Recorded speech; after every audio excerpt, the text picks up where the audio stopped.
Hello again, everyone. Welcome back to Christian Educational Ministries Weekend Bible Study. I'm Rich Glasgow. Last week we ended our study into the book of Daniel right at the point of the first invasion of Jerusalem.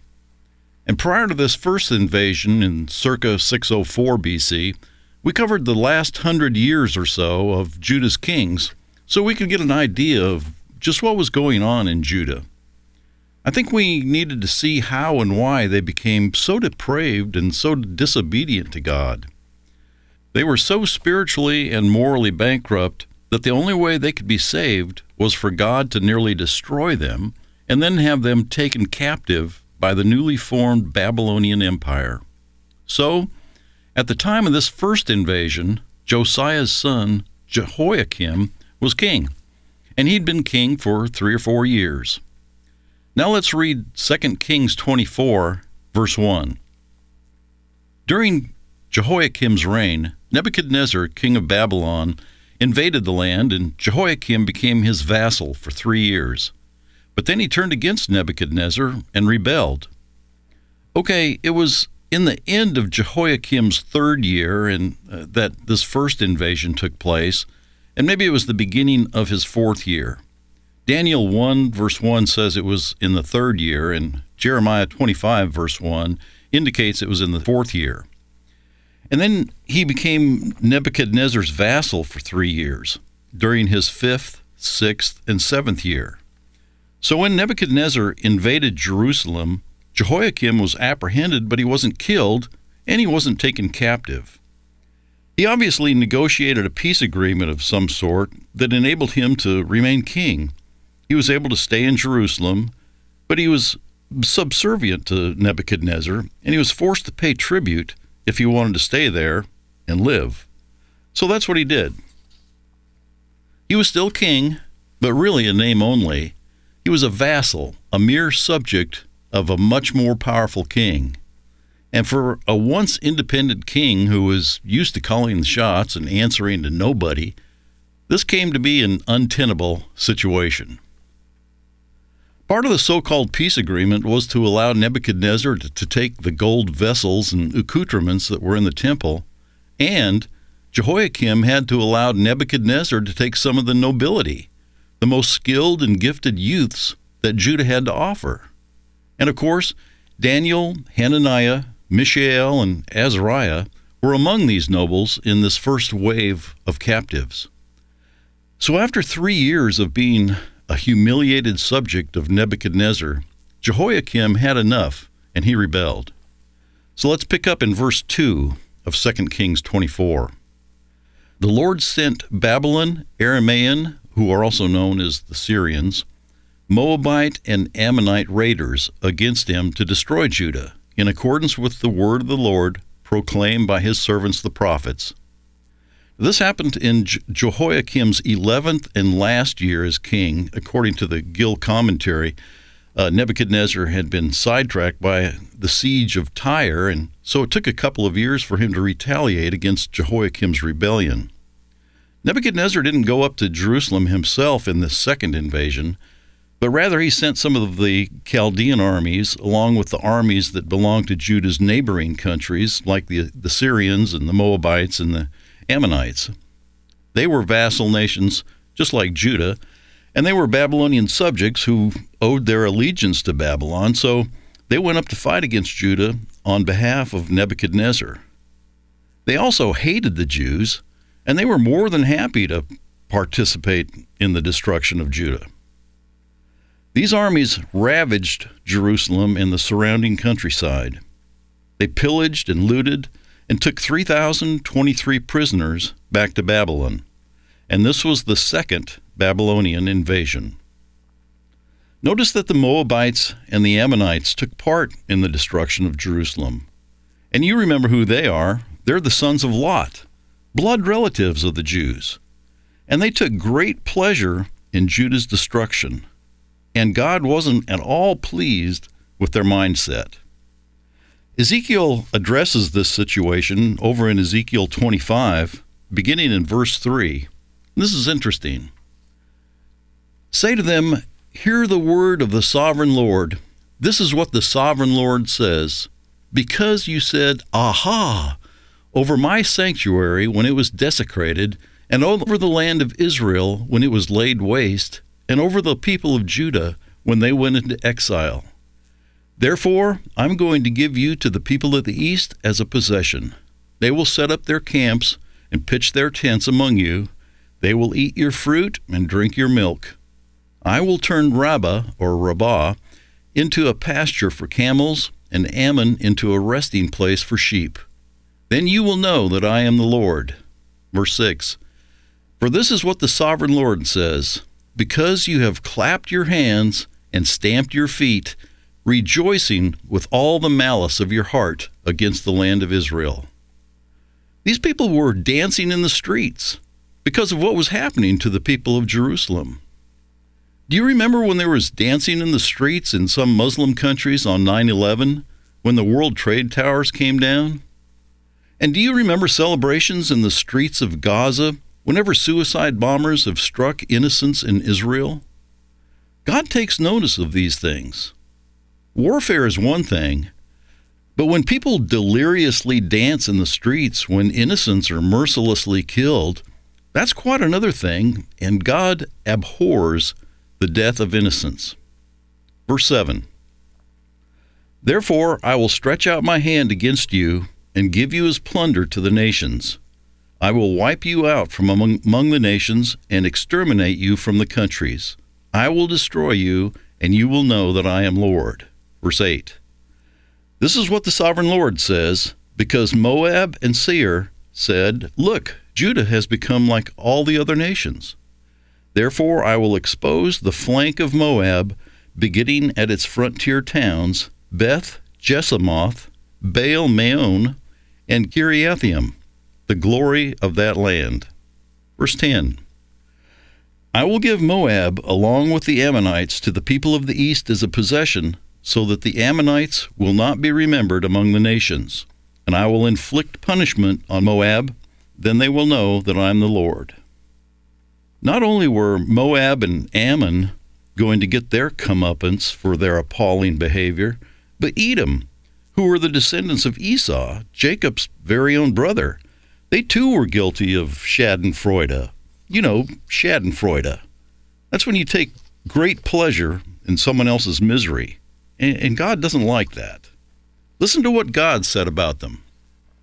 "This is what the sovereign Lord says, because Edom took revenge on Judah and became very guilty by doing so. Therefore, this is what the sovereign Lord says, I will stretch out my hand against Edom and kill both man and beast. I will lay it waste from Teman to Dedan. They will fall by the sword. I will take vengeance on Edom by the hand of my people Israel, and they will deal with Edom in accordance with my anger and my wrath. They will know my vengeance, declares the sovereign Lord." Verse 12, "Then you will know that I, the Lord, have heard all the contemptible things you have said against the mountains of Israel. You said, 'They have been laid waste and have been given over to us to devour.'" Verse 13, "You boasted against me and spoke against me without restraint, and I heard it." Verse 14, "This is what the sovereign Lord says, while the whole earth rejoices, I will make you desolate. Because you rejoiced when the inheritance of Israel became desolate. This is how I will treat you. You will be desolate, Mount Seir, you and all Edom. Then they will know that I am the Lord." End quote. You know, I think this has everything to do with God's promise to Abraham in Genesis 12:3, that he would bless those who bless you and curse those who curse you. The promise wasn't just for the house of Judah. That promise was made to Abraham long before Isaac, Jacob, or the 12 sons came along, and that applied to all of the descendants of Abraham, Isaac, and Jacob, wherever they may be. Okay, let's get back to the last days of Jehoiakim. Verse 3 of 2 Kings 24. "Surely these things happened to Judah according to the Lord's command, in order to remove them from his presence because of the sins of Manasseh and all he had done." Verse 4, including the shedding of innocent blood, for he had filled Jerusalem with innocent blood, and the Lord was not willing to forgive. Verse 6, Jehoiakim rested with his ancestors, and Jehoiachin, his son, succeeded him as king. Verse 8, Jehoiachin was 18 years old when he became king, and he reigned in Jerusalem for 3 short months. And he did evil in the eyes of the Lord, just as his father had done. Verse 10, at that time, which must have been at the end of his 3-month reign, the officers of Nebuchadnezzar, king of Babylon, advanced on Jerusalem and laid siege to it. Verse 11, and Nebuchadnezzar himself came up to the city while his officers were besieging it. Jehoiachin, king of Judah, his mother, his attendants, his nobles, and his officials all surrendered to him. In the 8th year of the reign of the king of Babylon, he took Jehoiachin prisoner. And as the Lord declared, Nebuchadnezzar removed the treasures from the temple of the Lord and from the royal palace, and cut up the gold articles that Solomon, king of Israel, had made for the temple of the Lord. What about the ark? You think they took the ark? Would God have allowed the ark to be taken or cut up into pieces just to salvage the gold? Well, I really can't imagine anyone doing that, since it was such an incredible work of art, not to mention the intrinsic value it had just by virtue of containing the tablets inscribed by God's very own hands. The last place the ark is mentioned as far as its location is in 2 Chronicles 35:3, where it says this, he said to the Levites who instructed all Israel and who had been consecrated to the Lord, put the sacred ark in the temple that Solomon, son of David, king of Israel, built. It's not to be carried about on your shoulders. Now serve the Lord your God and his people Israel." End quote. In the book of Revelation, John tells us he saw the ark in heaven. Revelation 11:9 says this, "When God's temple in heaven was opened, and within his temple was seen the ark of his covenant, and there came flashes of lightning, rumblings, peals of thunder, an earthquake, and a severe hailstorm." So there you go. Was that the earthly ark that was transported to heaven? Or was that the original one that was always in heaven? I guess it's just one more of those things we wish someone would have told us. Verse 14, "He carried all Jerusalem into exile. Only the officers and fighting men and all the skilled workers and artisans, a total of 10,000, only the poorest people of the land were left. Nebuchadnezzar took Jehoiachin captive to Babylon. He also took from Jerusalem to Babylon the king's mother, his wives, his officials, and the prominent people of the land." Verse 16, "The king of Babylon also deported to Babylon the entire force of 7,000 fighting men, strong and fit for war, and 1,000 skilled workers and artisans. Then he, Nebuchadnezzar that is, made Mattaniah, that's Jehoiachin's uncle, king in his place and changed his name to Zedekiah. It was customary for the ruling kings to change the names of their vassal kings, and this was a symbol of authority over the lesser vassal. So Zedekiah was nothing more than another one of Nebuchadnezzar's vassals, and he was subject to the dictates of Nebuchadnezzar. In verse 18, Zedekiah was 21 years old when he became king, and he reigned 11 years. 1 Chronicles 3:15 tells us that Mattaniah, or Zedekiah, was Josiah's third son. And just like the vast majority of Judah's kings, he did evil in the sight of the Lord. Verse 20, "It was because of the Lord's anger that all this happened to Jerusalem and Judah, and in the end he thrust them from his presence. Now Zedekiah rebelled against the king of Babylon." So, after 7 or 8 years of being the vassal king of Judah, Zedekiah grew weary of his subjugation to Nebuchadnezzar. We're not told what Zedekiah did to exhibit his rebellion to Babylon, but Nebuchadnezzar got wind of it, and he began to lay siege on Jerusalem, and the siege lasted 3 years. The final catastrophe for Jerusalem is rapidly approaching, and it's not going to be pretty. And sadly, if Zedekiah would have just listened to Jeremiah and done what he advised, none of this would have happened to Zedekiah, and Zedekiah wouldn't have met such a horrific demise. Let's go to Jeremiah. Jeremiah 38, beginning in verse 17. Then Jeremiah said to Zedekiah, "This is what the Lord God Almighty, the God of Israel, says. If you surrender to the officers of the king of Babylon, your life will be spared, and this city will not be burned down. You and your family will live. But if you will not surrender to the officers of the king of Babylon, this city will be given into the hands of the Babylonians, and they will burn it down. You yourself will not escape from them." And verse 19, then King Zedekiah said to Jeremiah, "I'm afraid of the Jews who have gone over to the Babylonians, for the Babylonians may hand me over to them, and they'll mistreat me." Verse 20, Jeremiah says, "They will not hand you over," Jeremiah replied. "Obey the Lord by doing what I tell you. Then it will go well with you, and your life will be spared. But if you refuse to surrender, this is what the Lord has revealed to me." Verse 22, "All the women left in the palace of the king of Judah will be brought out to the officials of the king of Babylon. Those women will say to you, 'They misled you and overcame you, those trusted friends of yours. Your feet are sunk in the mud, your friends have deserted you. All your wives and children will be brought out to the Babylonians. You yourself will not escape from their hands, but will be captured by the king of Babylon, and this city will be burned down.'" Well, unfortunately for the city of Jerusalem and Zedekiah's immediate family, Jeremiah's advice went unheeded. But he probably had the stubborn pride of your typical king who would rather take his chances trying to escape than surrendering, even if it meant harm or death to his family. And it's pretty clear he didn't have the Holy Spirit like King David did. Now let's go back to 2 Kings 25, and this is the last chapter in 2 Kings.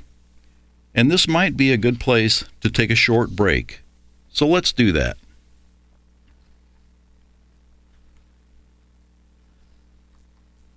So Zedekiah didn't take Jeremiah's advice. Verse 1 of 2 Kings 25.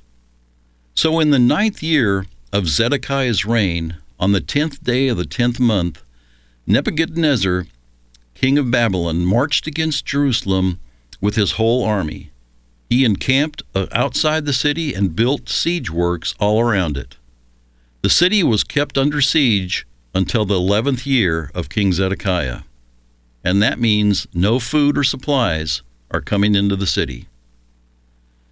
Verse 3, "By the 9th day of the 4th month, the famine in the city had become so severe that there was no food for the people to eat."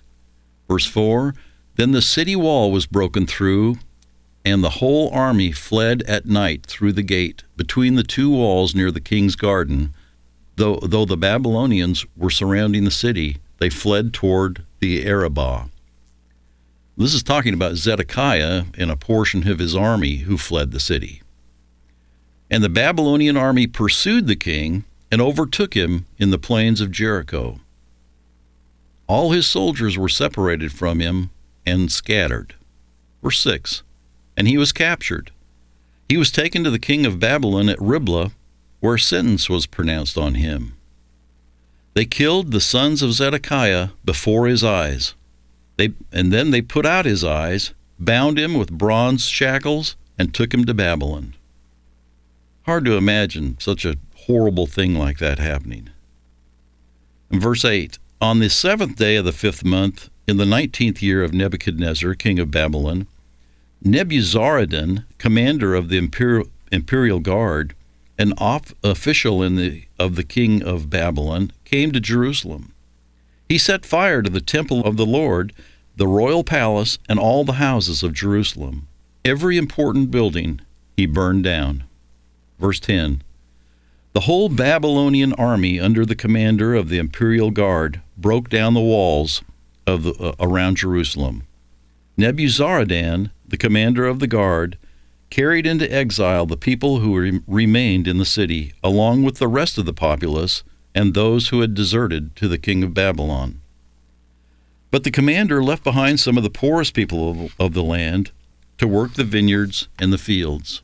Verse 13, the Babylonians broke up the bronze pillars, the movable stands, and the bronze sea that were at the temple of the Lord, and they carried the bronze to Babylon. They also took away the pots, shovels, wick trimmers, dishes, and all the bronze articles used in the temple service. Verse 15, the commander of the imperial guard took away the censers and the sprinkling bowls, all that were made of pure gold or silver. The bronze from the two pillars, the sea, and the movable stands, which Solomon had made for the temple of the Lord, was more than could be weighed. Each pillar was 18 cubits high, or about 27 feet if you figure that a cubit is about 18 inches. The bronze capital on top of one pillar was 3 cubits high and was decorated with a network and pomegranates of bronze all around. The other pillar with its network was similar. Verse 18, the commander of the guard took as prisoners Seraiah, the chief priest, Zephaniah, the priest next in rank, and the 3 doorkeepers. Of those still in the city, he took the officer in charge of the fighting men, the 5 royal advisers. He also took the secretary who was chief officer in charge of conscripting the people of the land, and 60 of the conscripts who were found in the city. Verse 20, Nebuzaradan, the commander, took them all and brought them to the king of Babylon at Riblah. And Riblah was north of Judah, possibly in Lebanon. In verse 21, there at Riblah, in the land of Hamath, the king had them executed. So Judah went into captivity away from her land. And this is the final Babylonian invasion, which virtually decimated everything that was left in Jerusalem. And everything that was of any value was taken to Babylon, and only the poorest people in the land were left, so that there would be at least some inhabitants there to basically prevent the countryside from going to seed. And the date is right around 586 BC. The atrocities of this final assault were recorded by Jeremiah almost immediately after they happened in the aptly named book of Lamentations. The entire book laments the tragic fall of Jerusalem and the chaos that resulted. Thus far, we've read about the decline and fall of Judah, and we should read a few accounts of what actually happened there as told by Jeremiah. So turn over to Lamentations, and it's the book that follows the book of Jeremiah. Let's begin in chapter 1 and verse 1, and Jeremiah waxes poetic, quite literally, throughout the whole book. And basically, the book is a series of poems.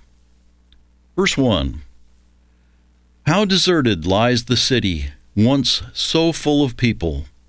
How like a widow she is, who once was great among the nations. She who was queen among the provinces has now become a slave. Bitterly she weeps at night, tears are on her cheeks. Among all her lovers there's no one to comfort her. All her friends have betrayed her, they have become her enemies. After affliction and harsh labor, Judah has gone into exile. She dwells among the nations, she finds no resting place. All who pursue her have overtaken her in the midst of her distress. Verse 4, the roads to Zion mourn, for no one comes to her appointed festivals. All her gateways are desolate. Her priests groan, her young women grieve, and she is in bitter anguish. Her foes have become her masters. Her enemies are at ease. The Lord has brought her grief because of her many sins. Her children have gone into exile, captive before the foe. All the splendor has departed from daughter Zion. Her princes are like deer that find no pasture. In weakness they have fled before the pursuer.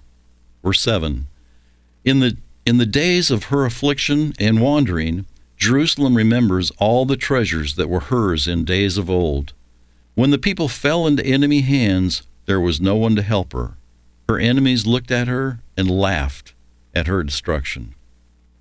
Now flip over to chapter 4 and verse 1. Lamentations 4, verse 1. How the gold has lost its luster, the fine gold become dull. The sacred gems are scattered at every street corner.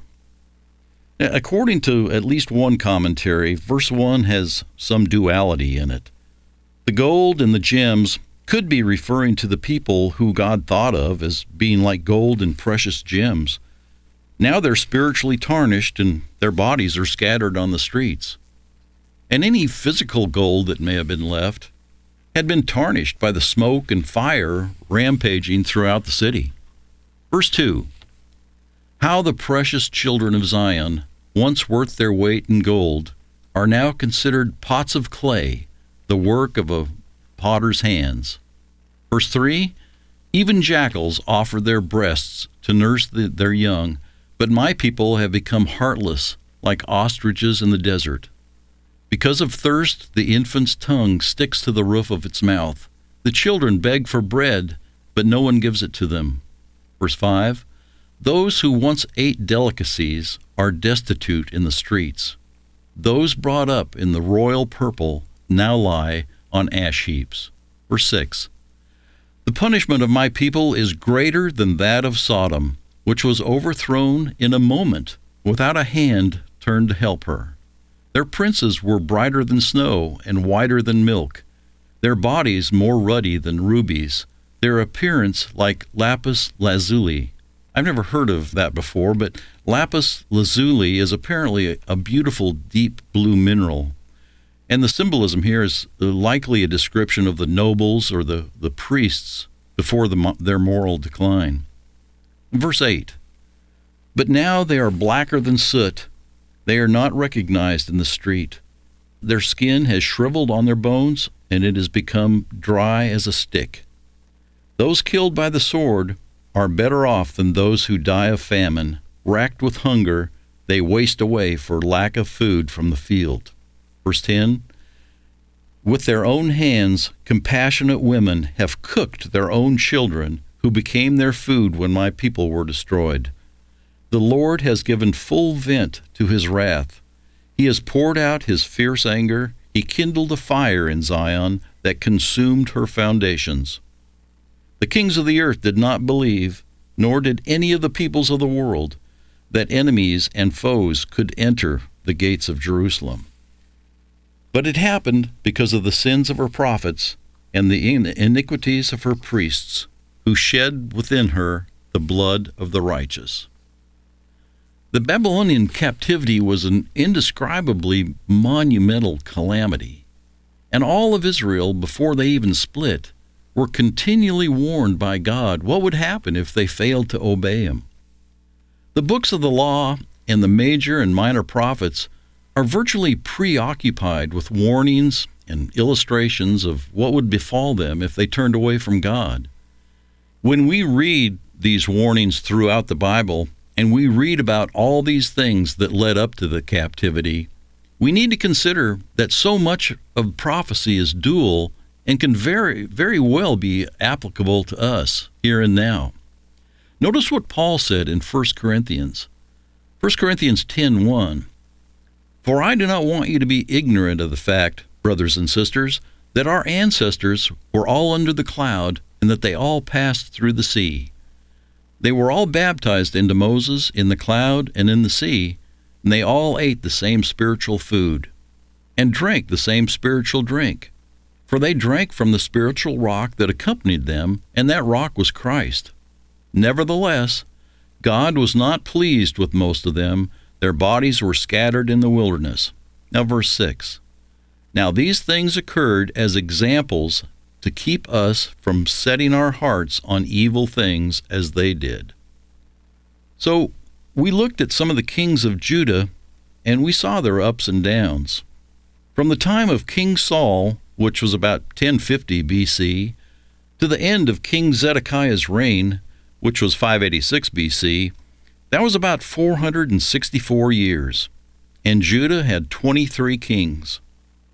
Of those 23 kings, only 8 of them were considered to be good kings, and 12 were bad kings.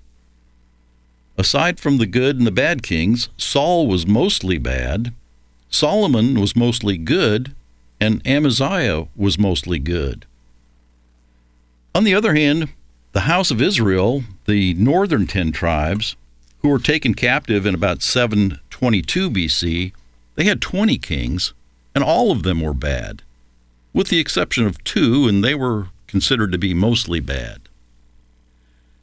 If we're to learn anything about Israel and Judah's decline and subsequent punishment, I think we should ask why this happened. Oh, I know it's because they turned their back on God. I get that. But why and how?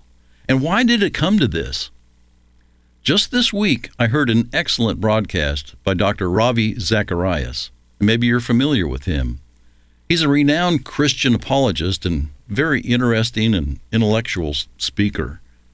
And it was fortuitous that I stumbled across this show because it was about the 4 stages of the decline of a nation. And he was specifically talking about ancient Israel. And he also made the obvious analogy to what's going on in our country today. We're going to get to the book of Daniel eventually, but what we're doing now is technically known as the preliminary stuff. And I think for the most part, it's essential information regarding the history of ancient Israel and regarding our own history as we see it unfolding right here in America before our very eyes. Well, I think this is where we need to wrap up tonight. We're getting closer to cracking open the book of Daniel, but we don't have time to go much further tonight. So if you have any comments or questions, shoot me an email.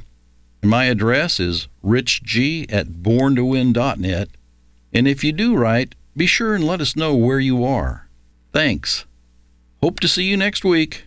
Good night.